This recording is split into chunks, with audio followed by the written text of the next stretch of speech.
Good morning, everybody. Simon here from careermap.co.uk, and welcome to our second live employer webinar today for National Apprenticeship Week 2021.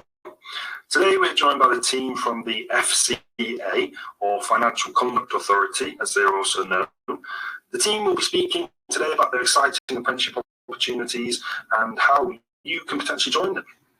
Before we begin, if you could look to the right of the presentation screen, you'll see a chat facility. We are live, so ask questions at any time. Feel free to make comments and ask questions about the presentation, and at the end there'll be time for a full Q&A session. So guys, many thanks for joining us today. Before you begin the presentation, could you introduce yourselves and give us a little bit of an overview of your roles within the FCA? Sure thing.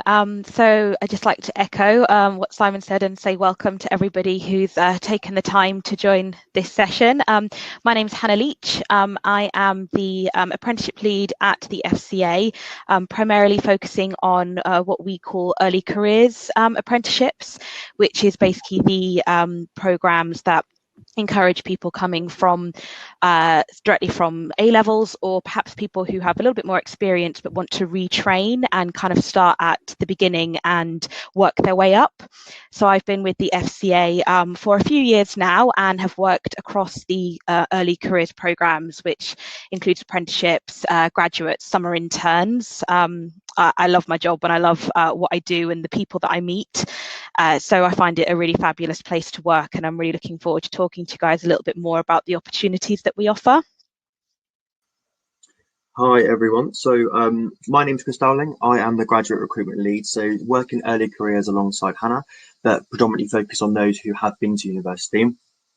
Before the FCA, I've worked in professional services, so at KPMG, in financial services, at Morgan Stanley, and also in tech, so I have a good understanding of the grad and apprenticeship space in a variety of different industries. I joined the FCA in July time, so I joined in the virtual environment due to coronavirus, and whilst it obviously been really interesting and challenging working remotely, I can wholeheartedly say that the FCA has by far been my favourite employer over the kind of 12 years that I've been in working. They are absolutely incredible when it comes to support, and the apprenticeship scheme is an incredible way for you to get an entry into the FCA. And before I pass on to Toby, I just wanted to encourage any of you who do have LinkedIn already, please feel free to reach out to us on LinkedIn. I think networking is an incredibly important part, especially during your early career, but also throughout your career. So feel free to use that as a forum to ask us any questions once we've finished today. So I'll pass over to Toby now. Morning everyone, I'm Toby. I'm the current HR apprentice, so I joined in 2019. I'm currently in my final rotation, which is in the talent and early careers team, working alongside Hannah and Chris. So having joined the FCA, before that I was at university, but I realised that it wasn't really for me, and I wanted to sort of learn while working at the same time. So doing an apprenticeship was just the best option for me, and being at the FCA has just been an amazing opportunity.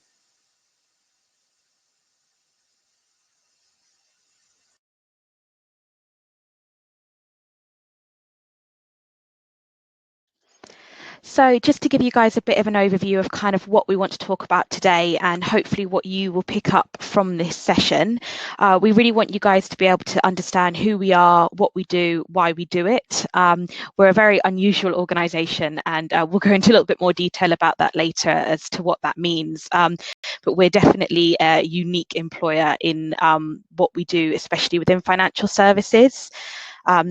I want you guys to also understand why apprenticeships are so important to us, but also what we can offer you if you're interested in joining and doing an apprenticeship program with us.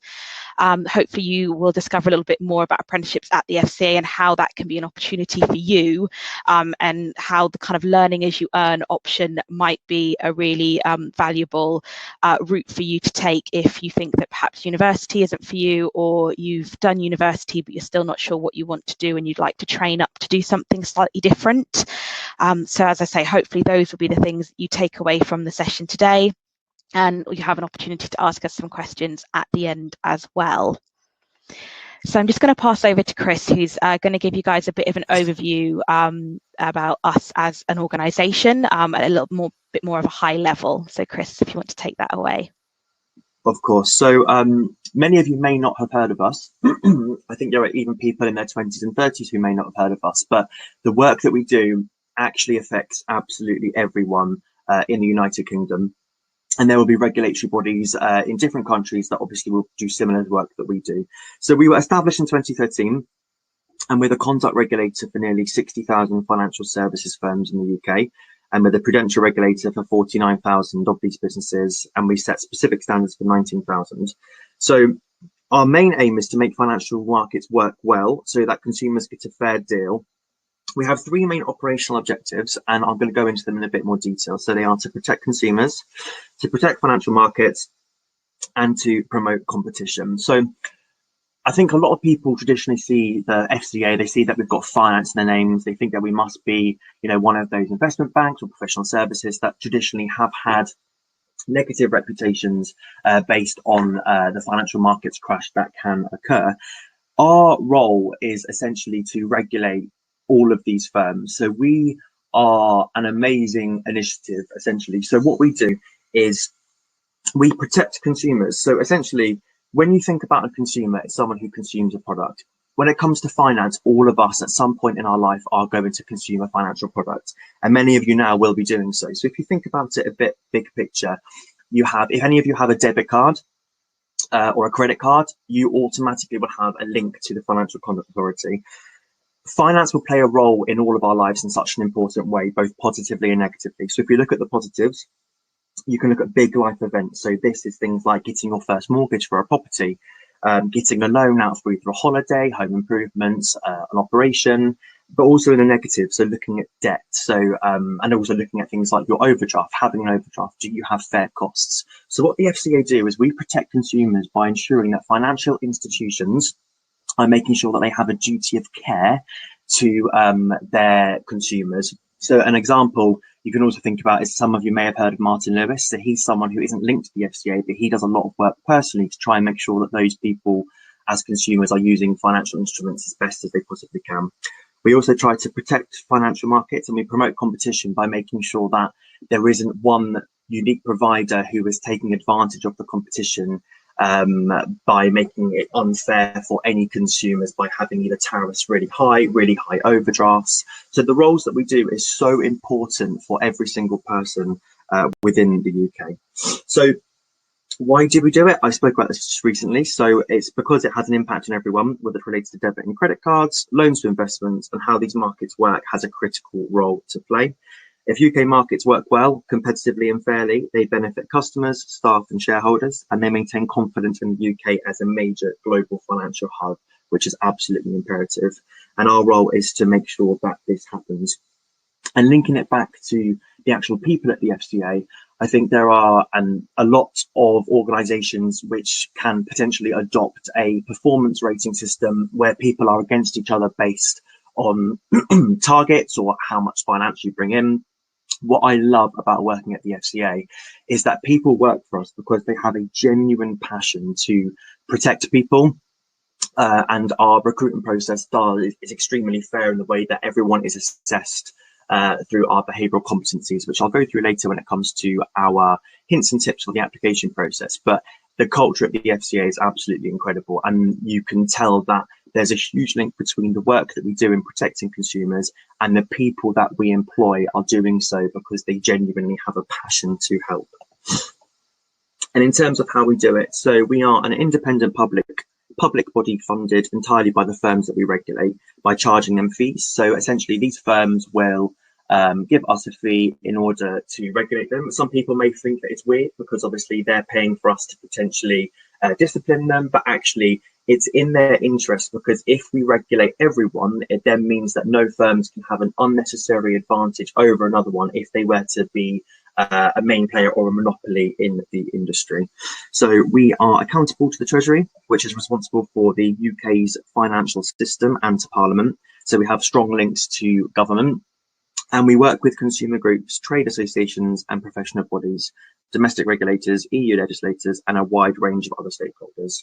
And the work that we do isn't just obviously front office facing, we have back office facing as well. So we do lots of work within diversity and inclusion, and we just have a genuine commitment to people both inside and outside of the organisation. That is by no means an exhaustive list of what we do. We have a number of divisions to help us achieve our mission.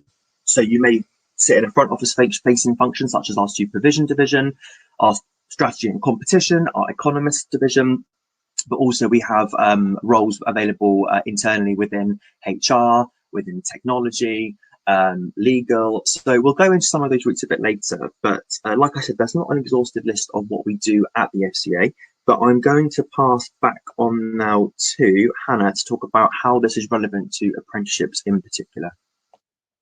Thanks, Chris. Yes, so back over to me. So now a little bit more specific in terms of actual programmes at the FCA and apprenticeships in particular. So we recruit a cohort of apprentices every year. So it's an annual intake, and we always want to approach this from an area of diversity. So we want people from a range of backgrounds to join us. It doesn't matter what you studied or have kind of in your background. A lot of people think that because of the name of our organisation and the financial element of what we do, that you have to have some kind of finance or economics background. That's not true. We take people who have done classics and history and media and art, and it's a wonderful organisation because there's such a wide range of job opportunities that there really is something for everybody.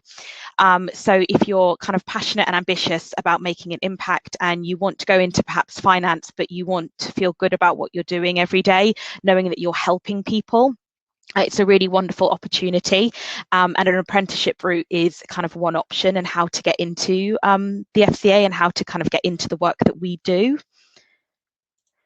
So this gives you a bit of an idea of the kind of opportunities that might be available.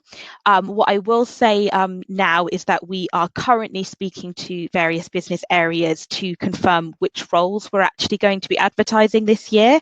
So this slide really just shows you examples of some usual suspects. So these are the kind of programs that we run most years. However, I can't guarantee that all of the ones on this slide will be ones that we're advertising for in 2021.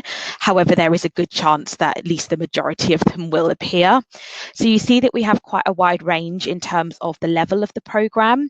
So regardless of whether you're coming in to do a level 7 programme or whether you're doing a level 3, we will accept anybody who's come in from an early careers route. So as long as you've done A-levels and you've got 2 A-levels as well as 5 GCSEs, you are eligible to apply for these roles.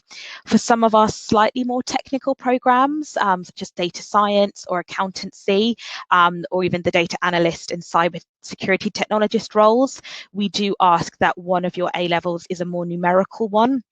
So this is something, for instance, like maths, accountancy, economics.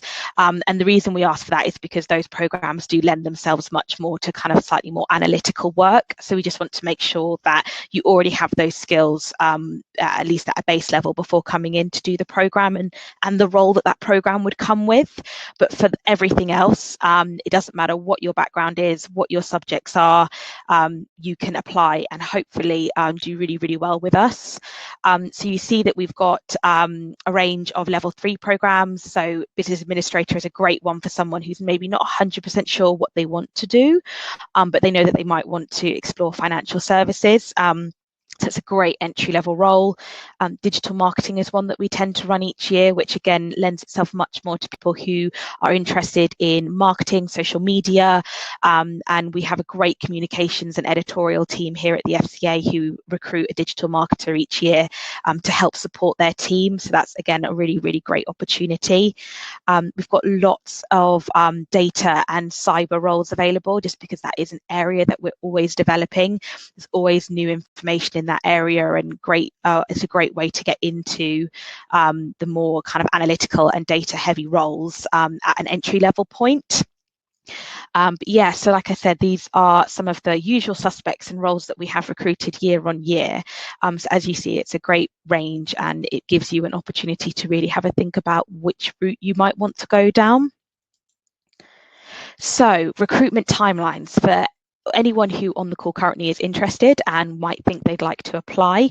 At the moment, we are speaking to members of the business to secure roles and placements. So what that basically means is that we are speaking to all of the different areas in the FCA and asking them, do you want an apprentice? And if so, what program, what studies would you like them to undertake? So we're collating all of that information at the moment, which means that hopefully by the end of February and beginning of March, we'll be able to start drawing up job descriptions, which will lead us to then go live with our application processes in the spring. So we usually start advertising in March, April time. So what we would always recommend people do is have a look on our website, because we've always got information about roles that are available on the website, not to mention the fact that there is currently a register your interest link on there. So if you are interested in potentially applying or having a look at least at what roles we have available this year, you can actually go on from today, click on that link, put your details in, and what that means is that we will send you some communications in an email once we are live, just to remind you that that's available and there on the website for you to have a look at. Traditionally, what we do is we hold all of the recruitment processes in the summer. So these usually happen kind of May, June, July, sometimes through to August, just depending on timelines and how things are going. And obviously, sometimes we have to take exams into consideration, A-levels, GCSEs, etc. So we just want to make sure that we are recruiting at a time that's convenient for any applicants as well as for us as an organisation. So if you do apply, this is what to expect from the application and selection process. So you would apply online via our website. It's a relatively straightforward application process where you just have to put in some personal details, a little bit of information about your background. So the kind of information that's usually on a CV. So your employment background, if you've got any past jobs that you'd like to declare, your education background, and just the information that basically allows us to see whether you are eligible to apply for one of the programs. And then as long as you are, you then have the opportunity to go through to the next stage, which is a telephone interview. So these interviews tend to be slightly more motivational based. So really that's just an opportunity for our interviewers to see why the FCA, why you're interested in applying with us and potentially working with us. So that's the opportunity for you to really show your research and what you know about us as an organisation. And there may also be some competency-based interview questions in there as well. So always worth having a look on our website to make sure you're familiar with our values. The final stage, if you're successful at interview, a telephone interview, would be an assessment centre.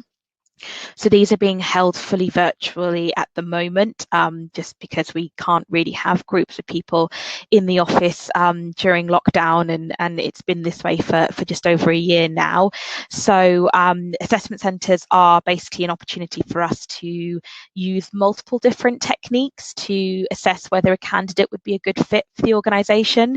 So assessment centres with us traditionally take the form of an interview, a written exercise, and either a group presentation task or a single presentation task. So the idea being that you've got multiple different routes and ways of showing your skills and what you can achieve. So it's usually held over a kind of a half day, so usually an afternoon, and you log on to our online platform and you're able to meet with assessors, ask them questions. We're fully conscious of the fact that you guys would probably be assessing us as much as we're assessing you. So it's a really wonderful opportunity for you to get some questions in as well. And then we make final decisions following on from assessment centre and decide at that point who we'd like to offer the roles to. So I'm going to pass on to Chris again, just to go through some of our assessment centre and application process hints and tips. He's just going to go through some of the things that we would recommend that you do to support yourselves during these application processes, and hopefully we'll answer some of the questions you might already have. Absolutely, thanks, Hannah. So those questions that are coming in through the chat, absolutely brilliant questions. We're going to try and address as many of these as we can towards the end of the call as a team. Anything that doesn't come through, we'll send you our team email address, so you can obviously send these to us afterwards. But one that I just wanted to very quickly pick up on, someone has mentioned, do you accept applicants with disabilities? Absolutely. A disability will never hold you back when it comes to being applied for a job. You cannot be rejected based on a disability. So please do not worry.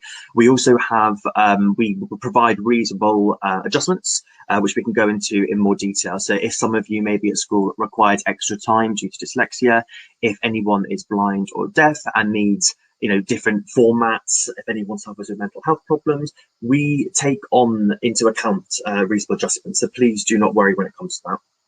So tips for success: research the company's values and strategic aims before doing a telephone interview. So a telephone interview, or any interview that you have, whether it's virtually, I think it'd be really important for you to look at the company's values, because when companies assess you, if you go onto their website, and this is advice not just for the FCA, but this is advice for also any application that you make as an apprentice. Applications will have either behavioural competencies, values, behaviours, and if you go onto their website, it's normally on their recruitment page. This is what they're going to assess you from, because they need to make sure they are assessing everyone in the exact same way. So at the FCA, we have something called our JEDS, J-E-D-S, which is a hint for any of you who want to go online and have a look in addition to our values. It means that you will be asked questions around these. So it's really important for you to have a look at them, because it just gives you a heads up. It helps you to prepare in advance for any of the questions that you may be answered. So with this in mind, we say have examples already thought out for the possible interview questions. So the organizational values will be on the website, like I said. So if you look at our website, there may be, or even let's use another person's website, if one of their values or behaviors is around innovation, they're going to ask you a question around, tell me about a time when you have implemented something new or come up with a great idea. And normally questions can either be situationally based or competency based. And competency based will normally be, tell me about a time when. Now, given that you are apprentices, it's very likely that you can obviously, some of you may not have jobs, some of you may have jobs. We do expect that you can use examples, of course, from school projects. You can use it from any clubs or hobby that you're in. But by looking at what these values and competencies are in advance, you can already preempt examples. You can come up with examples, write them down on a notepad. And then it means when you're asked that question, you in front of you, especially virtually, obviously it means that you can have lots of notes in front of you anyway. You can look at your list of examples and go, right, these are all the times that I've done certain things. Which example is going to be best in this situation? And it just means that you have a head start. So you're not thinking or feeling like a deer in the headlights. You are prepared. So keep up to date on the FCA in the news. So you could set up Google Alert. That's a really great one. I think one thing that I would say with, again, any organisation that you apply to is you need to not only articulate why you want to apply for them, but you also need to have a brief understanding of what it is that they actually do. So we're not expecting you to be able to recite the last 100 publications from our website to us. But if you're able to essentially say, like we said earlier, the FCA they protect consumers, have an example of maybe something that the FCA have done recently. So obviously in light of Brexit and also coronavirus, the FCA have done an incredible amount. So if you can show your interviewer that you know something, you've kept up to date with what the FCA do, that will obviously look incredible. Get a good night's sleep before your assessment centre. So I'm sure that many of you feel anxious before interviews. Me and the team obviously felt anxious today. There's close to 700 people on the call. Anxiety is completely natural. It shows that you care about something that you're investing in. So try your best to have a good night's sleep beforehand. Like I said, everyone at the FCA that I have personally met have been amazing, and sometimes interviews can feel more like conversations, especially with us here. So try to realize that we're not out to get you. We're not trying to think about ways to trip you up. We want you to succeed. So with that in mind, prepare as best as you can and know that the interviewer is going to be really kind when they see you. And finally, be yourself. Do not try to give us answers that you think that we want to hear, because we want to see your individuality, and you're the only person who could be. Everyone else is taken. So literally, be authentic, be yourself. Ask questions. I always find it's really good at the end of an interview to have maybe 2 or 3 questions that you can ask your interviewer. Again, it just shows obviously that you can build a rapport. It shows that you have an interest in working here, and they can be things like, what's your favourite part about working at the FCA? What's the biggest challenge of your role? And you can have a look at particular questions based on content to that role, or just generic ones. But what it shows is that you have a real interest in working and finding out more about the FCA. And again, when Hannah mentioned earlier, I think one of the best things, again, relevant not just to the FCA, but outside the FCA, is that an interview is not just us seeing if you're right for the FCA, it's you seeing if the FCA or any organisation is right for you. It is definitely two-way. So don't think that it's a case of, oh, you know, it's just you seeing. You have to see whether you feel that this is a place that you can work for as well, which is why the fact that all of you have taken the initiative to come to the call today is absolutely brilliant. And whilst it's difficult to not get a feel for things like the office or the surroundings, if you continue to do webinars for lots of employers, you'll get a real understanding of the type of people and the type of work that you're likely to do if you were to join the organisation. So I am going to pass over to Hannah to just talk about the impact of a virtual environment. Thanks, Chris. Yes, so I think I've touched on this briefly already, but it does kind of bear repeating, especially in the context of the recruitment itself. So, you know, last March, we all went into lockdown, and that was probably about 2 months or so before we were due to see the assessment centres take place for our 2020 cohort. So it meant that we had to really adjust the way that we were approaching this, and the way that we did that was to go fully virtual in our approach to recruitment. So all of our assessment centres now are held online, which means that there are some challenges that you should consider, but there are also some positives. So the challenges really is just to consider perhaps the device that you're using.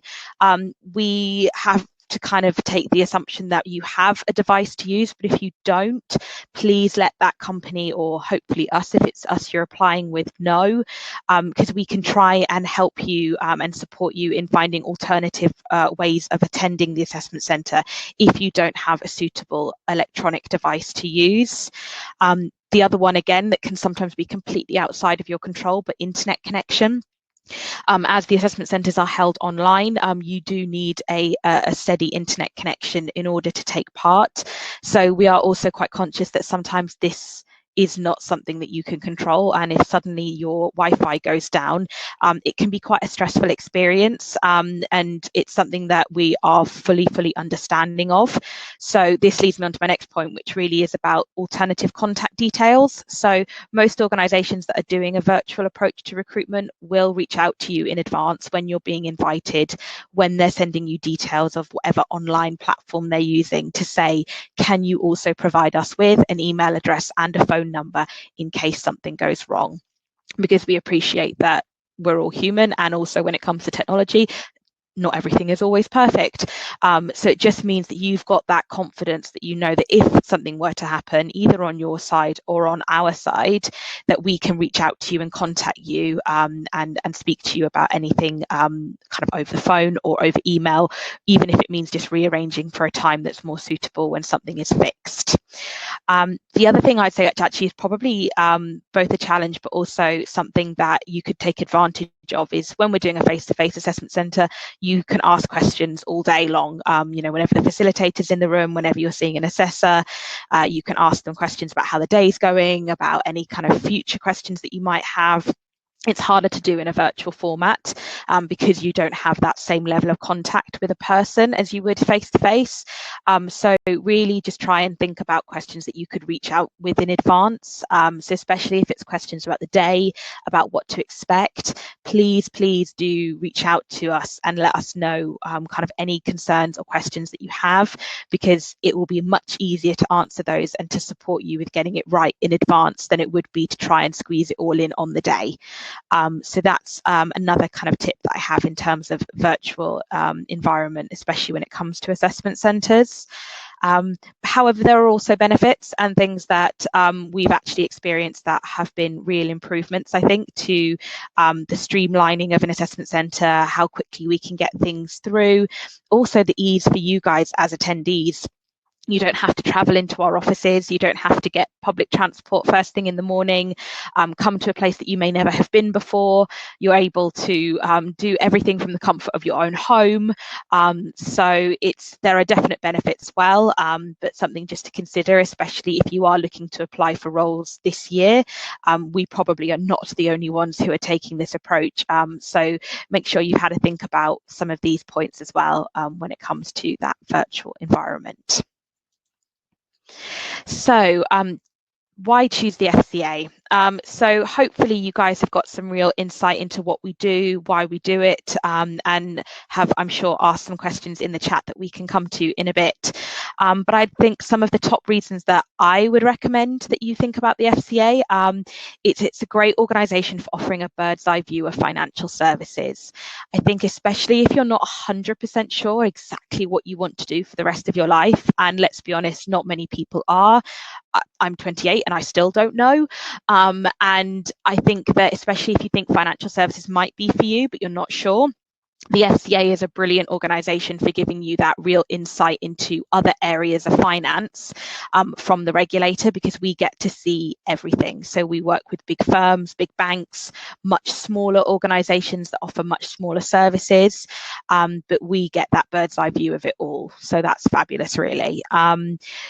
All of the programs that we advertise give you quite a wide view of the FCA divisions. So even internally within the FCA, if you're not 100% sure which area you might want to be in, coming into one of our early careers programs means that you've got great opportunities to work shadow, to go and spend time in other areas, to do rotations, which is a really great opportunity as well if you're still not sure exactly what you want to do. So learn while you earn.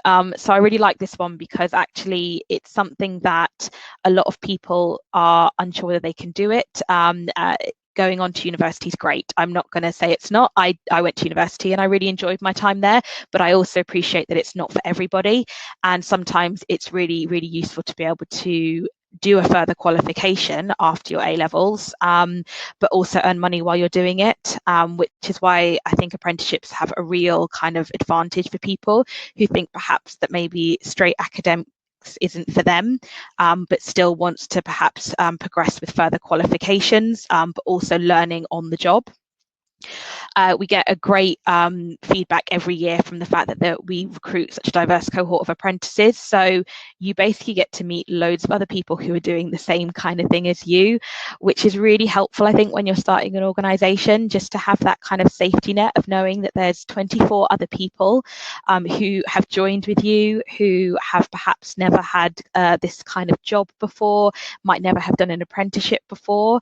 So you all get to learn together, which I think is really, really great. So there's a strong, I think, feeling of social kind of interaction there as being part of a cohort, and you've got a ready built network right there from your first day, which is really, really helpful to have. And finally, all of our apprentices get to take part in what we call the CEO Challenge, which basically gives all the apprentices and graduates who start in the same year an opportunity to work on a corporate responsibility or kind of socially invested project in the local area of Newham, and basically all the teams get to present to our CEO. So you get an amazing opportunity to network, but also you get an opportunity to really kind of show yourself to very senior people in the organisation and what you can do. And it's year on year, I'm always amazed by the projects that are come up with, and it's just such an exciting opportunity. And something that we really, really want to encourage people to get involved with each year, because yeah, honestly, I feel like sometimes I watch these presentations and feel like our apprentices and grads could change the world. But yeah, it's a fabulous opportunity, and I don't think many people who start in an organisation can say that within 6 months they're presenting a project that they've worked on with a team to the CEO of an organisation. So it's a really, really wonderful opportunity there. But that's enough from me, and I'm going to pass you over to my colleague Toby, who is our current HR apprentice, just because he wants to give you guys a little bit of more of an insight into what it's actually like being an apprentice at the FCA. So Toby, over to you. Thanks, Emma. So we thought it would be beneficial to give you an insight into actually being an apprentice. So I thought I'd share my experience with you, especially for being someone that had never worked in an office and especially never touched on financial services before. So like I said at the start, I completed my A-levels. I went to university, decided it wasn't really for me, and then I spent a bit of time in retail. So obviously when I joined, this was a completely different aspect of work.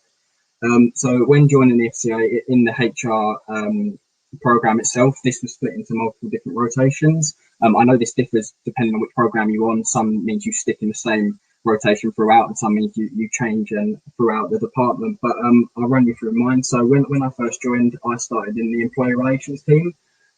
So this saw me sort of helping support cases, big and small, across grievances, disciplinary cases.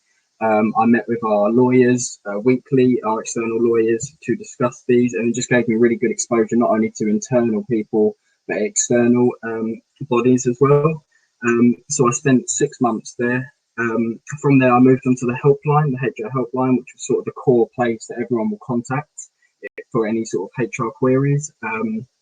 So on here, I dealt with day-to-day queries, whether that's email or on phones. And alongside that, I also had my own processes and operations that I managed. So this was obviously a responsibility that was under myself, and it gave me that sort of feeling that this was my own sort of thing instead of just being like an apprentice. So from there, I moved into a BP role, which is the business partner in the area of HR. This gave me exposure to the wider FCA. And from here, I supported and formed solid working relationships with our business and technology solutions area. I was supporting head of departments, managers, and just general associates across the board.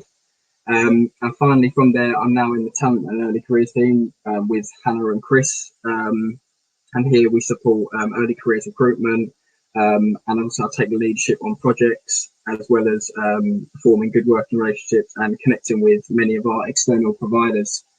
So I thought from there I'd run through some of the opportunities available to you as an apprentice at the FCA, and some that I've come across myself. So obviously the big one is the qualification you get, and I know that those differ depending on what program you're on. So for me, it's a HR level 3 support qualification through CIPD. So that means that I tend to take 1 day a week outside of work. So Monday to Friday, I normally take a Tuesday. That'll be my study day. So I won't be necessarily online. I'll be doing my studies, my webinars. And I've just recently finished that, meaning that I've now got a level 3 qualification. Another big opportunity that you get here is that feeling of not being an apprentice. You know, when you join here, you have that support, but you're also treated like a normal employee, and you're pushed to do a lot of hard work. So since being here, I've been able to lead on projects. I've been able to put forward ideas and implement them into our HR structure, as well as attending our senior leadership managers meetings to present and discuss different ideas. And also just being an apprentice in general, it kind of gives you that scope of the whole organisation, especially with mine on rotations. It's allowed me to see the wider HR and how it all comes together in form. And I'm sure you'd get that experience being an apprentice on whatever program you take. It gives you this wide exposure to not only your area, but the business in general. So finally, I thought I'd just touch on sort of the benefits of being an apprentice at the FCA. So I think obviously a big one for me was the facilities that are available. So obviously the office, I know at the moment we're all working virtually, but going back to the office and being in it before, you know, the office is brand new. It's got a gym.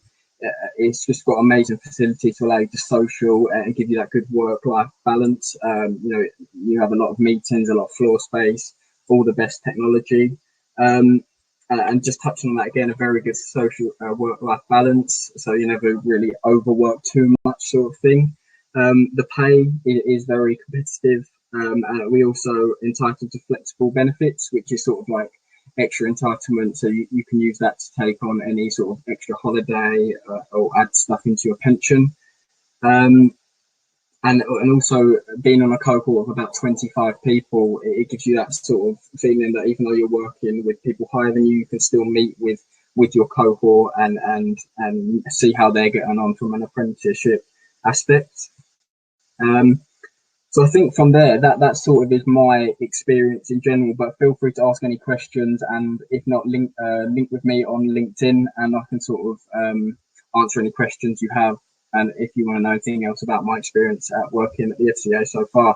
But overall, I would highly recommend looking to apply for an apprenticeship at the FCA. Thanks, Toby. That's brilliant.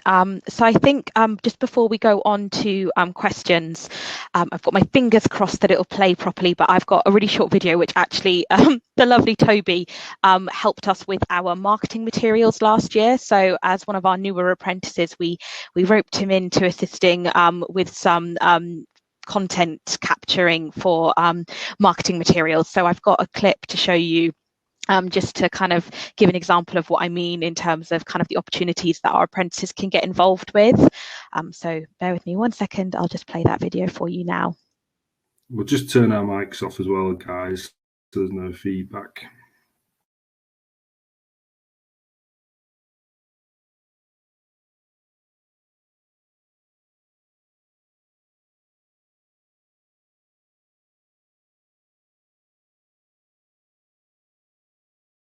Sorry guys, I think I might need to stop my slide presentation first. This is the joys of technology, isn't it? Okay. Let me know if you've got any issues, and I'll have a look for you. When I left school, I think this should be actually did end up going to uni. I just realised it wasn't really for me. Finding this has been like the perfect balance. Doing a qualification as well as being at the FCA 5 days a week. It does feel quite unique. Coming here, we get a lot of benefits like healthcare, you've got a gym. In terms of the building, it's all like brand new. Before I joined the FCA, I was doing like shift work after I left uni, so I didn't really feel like I had much social life. Since being here, I kind of feel like I have a lot of time to do everything that I need to outside of work, and I can afford to do it. Work-life balance is great. I do feel like there's a little bond between a lot of us. Because we're in the location we are, it's quite easy to go places after work. It's quite a social place. It's just great. I'd recommend it. I'd definitely look to stay here after my apprenticeship has ended.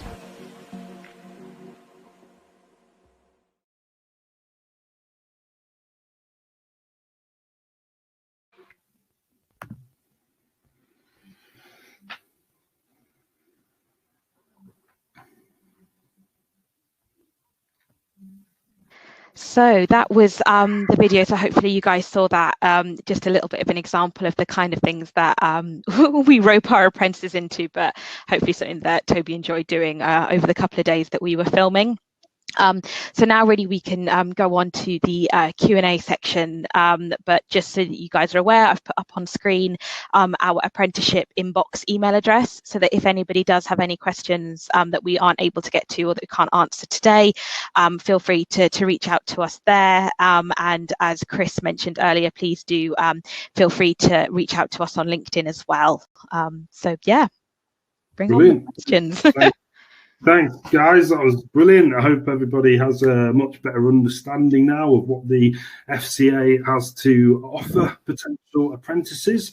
We've got quite a few questions, so we'll try and run through these as quickly as possible. I'll start from the bottom and work my way up. I know some of them have been answered by you guys already, so that's great. Thanks for your help with that. So the first one's come in saying, is the apprenticeship, do people have to get a grant or a loan, or is this fully funded by the government? Or Yeah, absolutely. So yes, no, the apprenticeships are fully funded. So you don't have to take out any loans or get any grants or anything like that. So basically the way that it works is, as an organisation, we pay money into what's called the apprenticeship levy.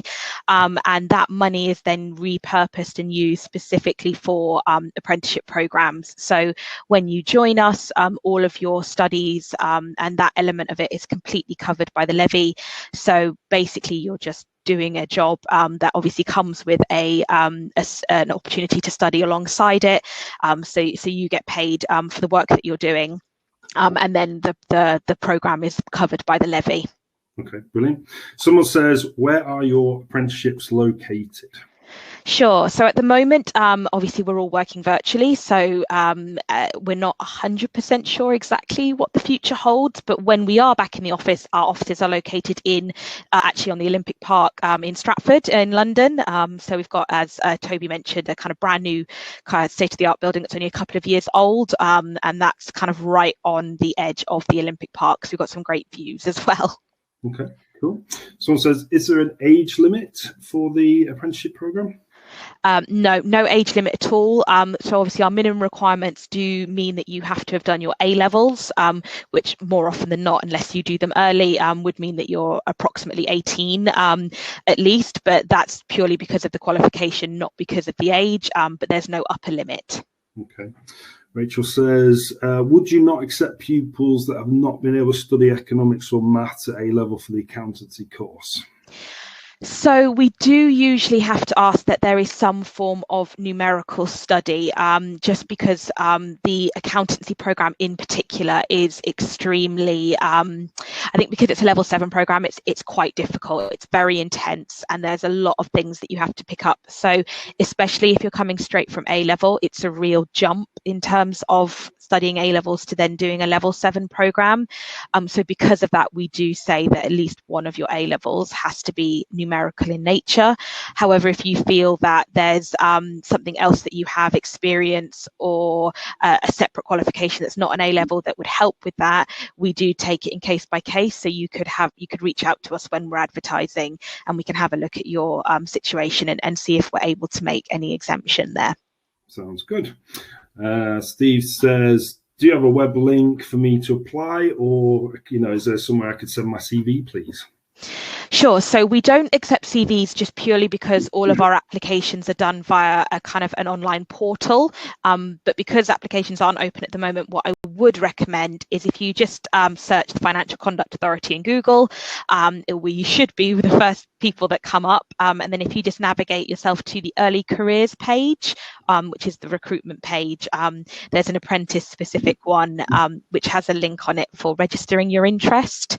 And as I said a little bit earlier, if you put your details in there, we will then reach out to you and email you when the applications are live, so you know when to come back to the website to apply.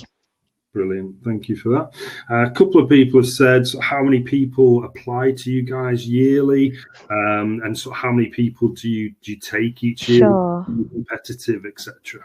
Yeah, so it is competitive. I won't lie. So we tend to recruit 25 apprentices each year, and I think last year we had, oh gosh, now you're having to make me think back now to how many applications we had.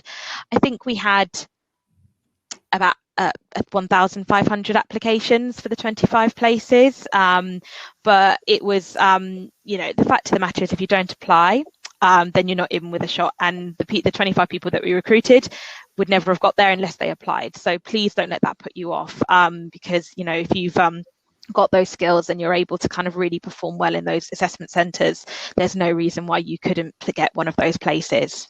Absolutely. Yeah. Hannah, as well, just very quickly on that point. So similar to what Hannah just said, it's the same with the graduates. So with graduates, we have normally around 50 places and close to 10,000 applications. However, whilst it sounds like a lot, what I would say is that there are many people who apply who don't already look at the criteria of getting through based on the grades. There are people who will not complete some of the processes in time. So it seems like a high number, but you first, like Hannah said, you have to apply in order to be considered. But it's going to be the same in lots of organisations, which is why I think it's important to just look at the motivation for joining and realising that the only competition you genuinely have is yourself by how much you invest in your application. Okay, thank you for that. Sarah says, do you have any tips on what is asked during the telephone interview? Are there any mock questions on your website, examples of what's done during the assessment centres as well? So we don't have any kind of mock examples on the website or anything like that. But what I would say, kind of going back to kind of one of the points that Chris made is that we do have competency-based questions. So when thinking about competency-based questions, there's a lot of information if you kind of research what a question like that would look like. I think Chris even gave an example of saying, you know, tell us about a time when you worked well as a team. That's a kind of really prime example of what a competency-based question looks like. And actually, there's a particular model that I'd recommend everybody who's going to be asked a competency-based question looks at, which is called the STAR model. Again, if you Google it, you'll find a lot of information about that, and it's STAR, just STAR, model of answering, which basically just helps you structure a competency-based answer in a way that kind of allows your assessor to tick every single box and just make sure that you've covered every point you need to. So definitely have a look at the STAR model, have a little bit of a search about what a competency-based question looks like. But other than that, the only other kind of questions that you will be asked are motivational. So really the best way to prepare for that is just to really have done your research on the company you're applying for, and hopefully if you've done that and you really do have a passion for working for us or whoever it is that you're applying with, that will translate nicely over in your answer when people are asking you about motivational questions. Okay, brilliant. Thank you for that, Hannah. A few people have asked about, you know, COVID and how are you supporting people's training during COVID? Is it a lot working from home? How supportive have you been to current apprentices, etc.? Yeah, absolutely. It's one of those things where it's not something anybody could have prepared for, but we are doing everything that we can to support people who, especially those who are starting virtually from day one.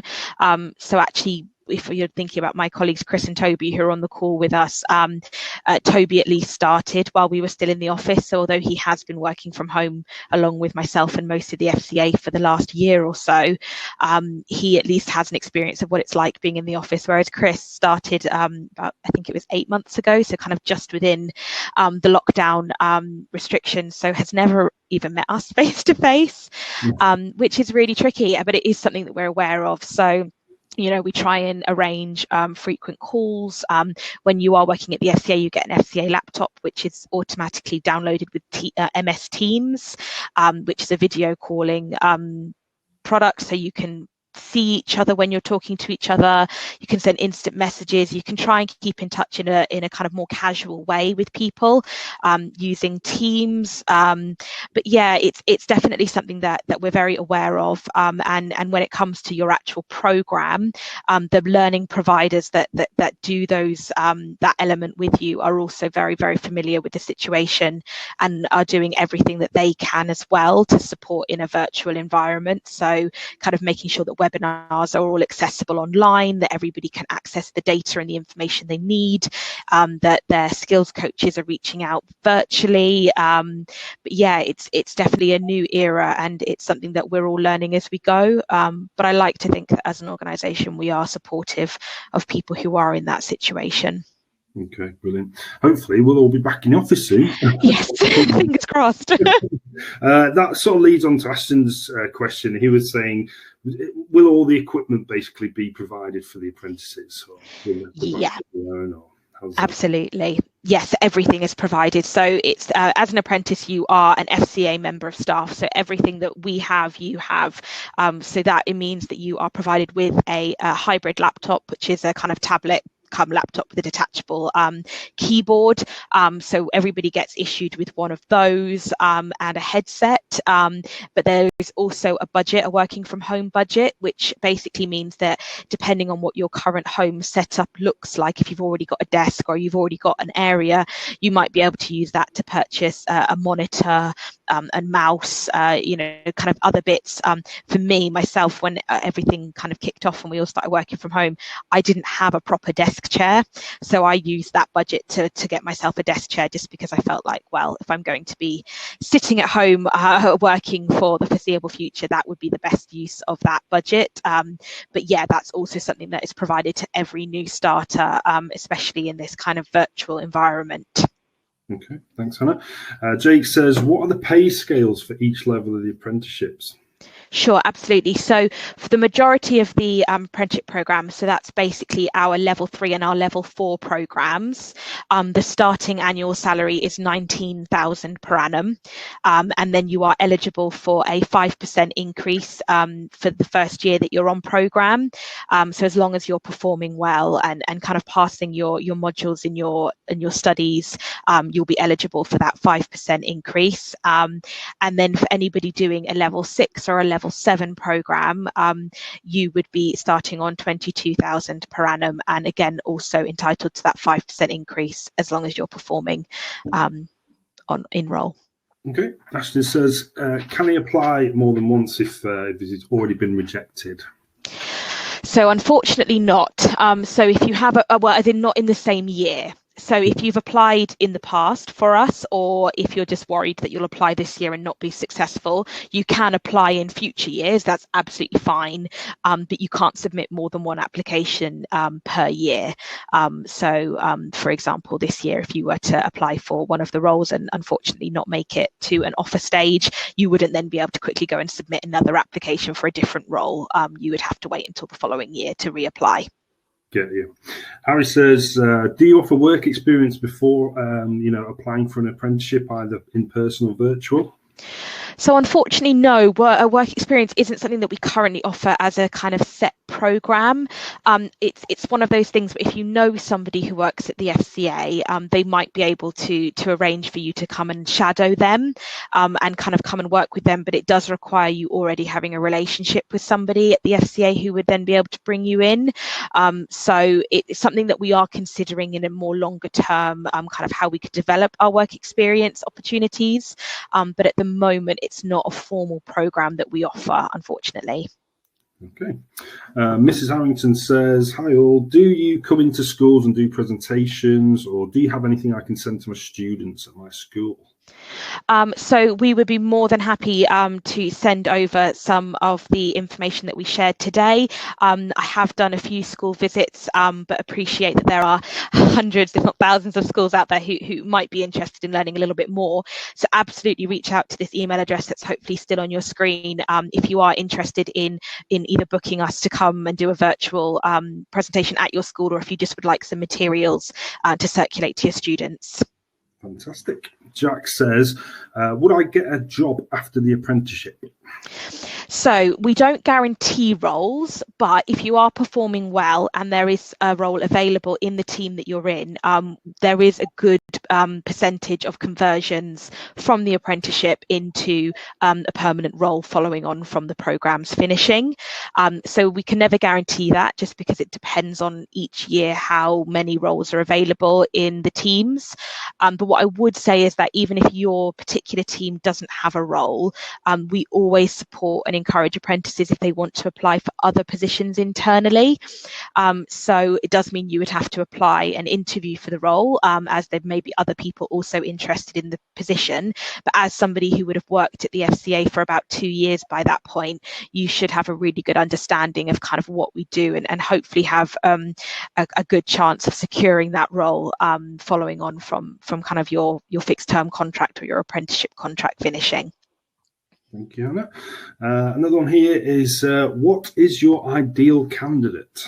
That is a really good question. So to be fair, I think the answer to that question is somebody who genuinely has a passion to protect consumers and to help people. The reason I say that is because the FCA is such a diverse organisation in what we do. There are so many different divisions and departments and teams, and they all do such a variety of work. But I think the umbrella that kind of links us all together is our desire to help people and to make sure that kind of UK financial markets are safe and secure for everybody who uses them. So I think if you can really demonstrate that you agree with that ethos and that you kind of, that's the kind of work you're really passionate about being involved in, that goes a really long way for us, just because, you know, we, as you will have seen from the slides earlier, we recruit everybody from accountants to digital marketers and human resource professionals to project managers. So the type of work and the kind of person who might be doing that work varies so much, which is great. It makes working at the FCA really exciting. But fundamentally, we all have that real drive and passion to kind of support that mission in protecting consumers and keeping our financial markets secure and steady. Okay, thanks for that, Hannah. Sarah says, do you have to have your exam results before you can apply? No, you don't. So we do completely appreciate that a lot of the time people are applying before having their results. So as long as you're on track to secure at least 2 A levels, then that's all we need. It does mean that if you are made an offer, it will be subject to you securing those roles and your results coming through, but there's no barrier to you applying before actually getting the results formally through. Okay. Mosa just says, do you offer engineering apprenticeships? I'd probably say no, but I'll let you answer that question. Yeah, unfortunately not. Engineering isn't something that currently falls kind of within our remit as an organisation. So no, unfortunately not. Okay, I think we're just coming to the end now. So, like there is a lot of questions left to be asked. Unfortunately, we've run out of time. But like Hannah and the team says, if your question didn't get asked, please feel free to email the email address you can see on your screens. Guys, Hannah, Toby, Chris, have you got any sort of last words you'd like to say to the attendees today?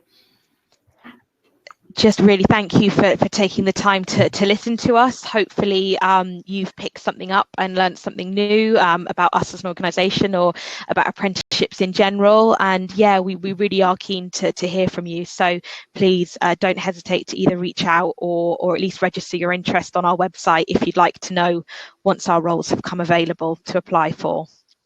Yeah, just to echo that point again, make sure you register your interest. I remember doing that, and it gives you that sort of head start that when they're open and you can just go straight in with your application. So please do make sure you do that if you are interested. And once again, like we said throughout, just make sure you do reach out on LinkedIn if you have any further questions.